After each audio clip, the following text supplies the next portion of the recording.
नमस्कार, आपण पाहता हिरकणी न्यूज. हिरकणी न्यूज प्रत्येक क्षण ताज्या घडामोडी आणि महत्त्वाच्या प्रत्येक बातमीसाठी नेहमी तत्पर. अग्निशमनला जागा टंचाईची धग, वेगाने वाढणारी लोकसंख्या, शहराचा सातत्याने होत असलेला विस्तार आणि आगीच्या घटनांमध्ये वाढ होत असताना बेळगाव शहरासाठी नवीन अग्निशमन केंद्र उभारण्याचा महत्त्वपूर्ण निर्णय राज्य सरकारने घेतलेला आहे.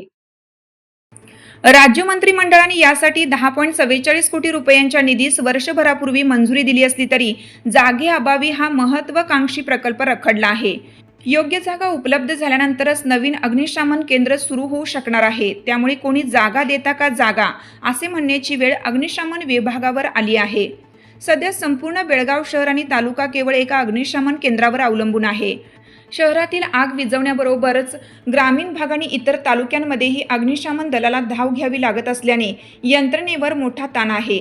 त्यामुळे आपत्कालीन परिस्थितीत घटनास्थळी पोहोचण्यास विलंब होत असून नुकसानीचे प्रमाण वाढत असल्याची गंभीर बाब समोर आली आहे. बेळगाव उत्तर आणि दक्षिण भागातील अरुंद रस्ते, वाढती रहदारी कोंडी आणि शहरातील सिग्नल यंत्रणेमुळे अग्निशमन दलाच्या वाहनांना मार्ग काढताना अडचणींचा सामना करावा लागतो. अनेकदा आग लागल्यानंतर माहिती मिळाल्यावर तातडीने बंब रवाना केला जातो. मात्र घटनास्थळी पोहोचेपर्यंत आगीने विकराळ रूप धारण केलेलं असतं. त्यामुळे आर्थिक तसेच जीवितहानीची शक्यता वाढत असल्याचे अग्निशमन विभागाचे म्हणणे आहे.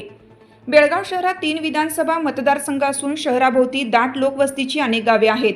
शहराचा विस्तार झपाट्याने वाढत असताना अग्निशमन सुविधांचा विस्तार मात्र झालेला नाही.